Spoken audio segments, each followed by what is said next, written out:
Hello, I'm Rachel Carmen and I blog at hissunflower.com.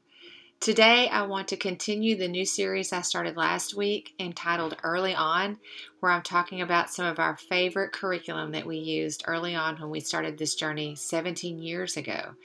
We've been homeschooling for 17 years, our 7 children, and it's been such a delightful thing for me to look back at where we began and what were some of the things that we used that we still have such fond memories about. This week I want to talk to you about 5 in a row. It's one of my favorite curriculums that we used in the very beginning. Some of you may know the story of how we pulled Charles, our oldest, out of public school after 13 days of being in the system, and I did not know what I was going to do on Monday, and somebody recommended to me the 5 in a row curriculum. We just give you a brief overview of what it's about and how it works. And then I want to show you some of the favorite books that are included in this curriculum. And then you can read my post about some of the various things that we did to implement this and what a blessing it was to our family. 5 in a row is based on the premise of classic children's literature. And you read a classic children's book 5 days in a row. And then each of the days that you read the book, you pull out another aspect of academia to discuss based on that one book. So it's like the original unit study based on literature. So one day you'll take about social studies and geography. One day might be literature, different literary devices. One day science, one day's art, and one day's math. And you would be amazed out of these different books, all that you can pull out to actually teach your child based on a story that they love and they're already engaged in. There are 4 volumes that I had. I know there's even more than what I have here today to show you. But what we used was the Before the 5 in a Row curriculum. It's what looks like that. And it uses the most simple of storybooks, and I'll show you some of those in just a minute, to implement into the same pattern that I was speaking about a minute ago. And then there's volumes 1, 2, and 3 that look like this, or at least they did in the old days. And they have all of the books listed inside that you'll need for the curriculum. And then they also have this Christian character study supplement and Bible study supplement that you can buy that covers all of the volumes and pulls out the different character qualities that actually exist already in the book, but that you can capitalize on that study as you read those books through the week. So let me go over now some of our favorite books. You're going to know some of these, and I don't even know that I can get through the whole pile that I chose, but some of these will ring a bell for you and hopefully spark some interest. The first is The Carrot Seed. I think probably some of you are familiar with this book. It's a great story about a little boy who plants the seed and how he believes it's going to grow and what happens and the encouragement or the discouragement he gets from those in his life. It's a cardboard book, at least this one is. It's simple, but great lessons in this simple little book.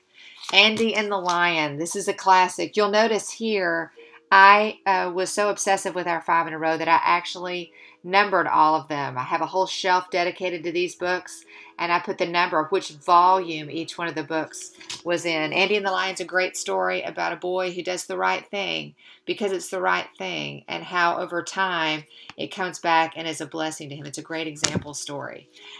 Truman's Ant Farm is a great story about a little boy who thinks his aunt is sending him an ant farm, as in the little ants that crawl in your driveway in July ant farm. But instead, he ends up with an ant farm. See all these different ants that come to see Truman. Great book.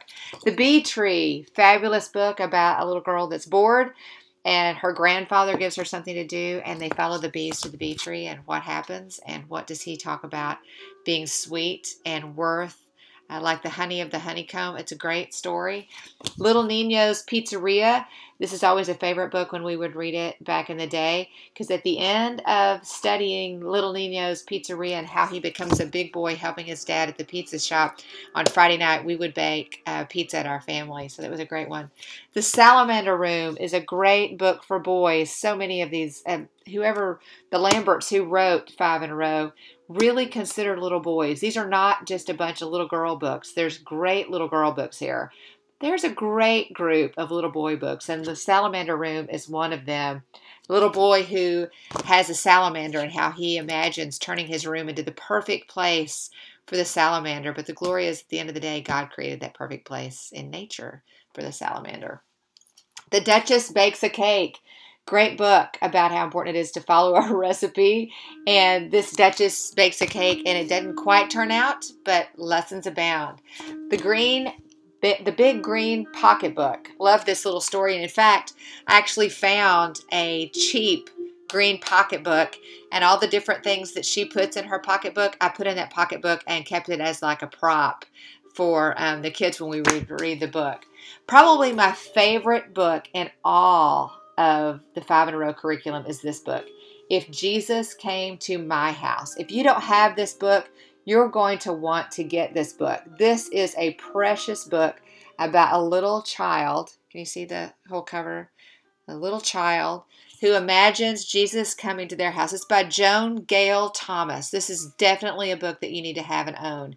It's written in verse, and it's a great lesson if you remember the What Would Jesus Do craze. I think that was in the 90s, maybe the 80s. I'm dating myself. This is what that book is about. How would we live differently? How would we treat people differently if we thought and imagined that they were actually Jesus when we interacted with them? Powerful little children's book. Blueberries for Sal. Most of you are familiar with that book. Great story. Play With Me. This is an oldie but a goodie. Also in the beginning, before 5 in a Row series. Great book. The Story of Ping. This is where it all starts. And I love this story about this duck. He's in China on the Yangtze River and all the cousins and everybody that he has. Love that book. Down, Down the Mountain. Here's a book that my mother actually had for me when I was a child. And I've come to find out it's in the 5 in a Row curriculum. Great story about a brother and a sister and their diligence and determination and how it pays off as they pursue getting something as simple as shoes. Yes. We Gillis. I chased this book on eBay. If you don't have this book, this is another one that you simply must invest in. Excellent story of a young man caught in the middle of the high country and the low country, and what's he going to do with his life? The two sides of the family are both wanting him. And he's diligent and he's determined. And what is he going to do? And it's a great story. Mrs. Rumphius, she makes the world a more beautiful place because she plants lupines. Beautiful story of a woman determined to leave the world better than she found it. A New Coat for Anna. Beautiful story. Set in World War II. It's a dark time. People don't have very much. And yet Anna needs a coat, and you see her mother's determination and what her mother does to get Anna a coat, and what a beautiful example it is to her daughter. How to Make an Apple Pie and See the World. You travel the world with this book, and you get to go to all these different places and imagine all the ways you need to get every ingredient that goes into an apple pie. Great, fun story. Cranberry Thanksgiving is a terrific story about you can't judge a book by its cover and the dangers of when you do. Mrs. Katz and Tush. This is Mrs. Katz, and this cat right here is Tush, and it's the story of this little boy, and Mrs. Katz is Jewish, and she talks about her Melvin is such a person. Beautiful book. And this is probably the nearest and dearest to my heart. And I know it's strange, but Mike Mulligan and his Steam Shovel was the first book that my oldest son ever read completely. And remember, it took him about an hour and a half, but it was worth the hour and a half. And what a great book to be his first book. So Mike Mulligan and his Steam Shovel will always hold a special place in my heart. Mom, if you're looking for a simple but a fun, enjoyable curriculum for your little guys, I'd say preschool through first or second grade, you cannot go wrong with 5 in a Row. I commend it to you. I hope that you enjoy it. I'm Rachel Carmen, and I blog at hissunflower.com.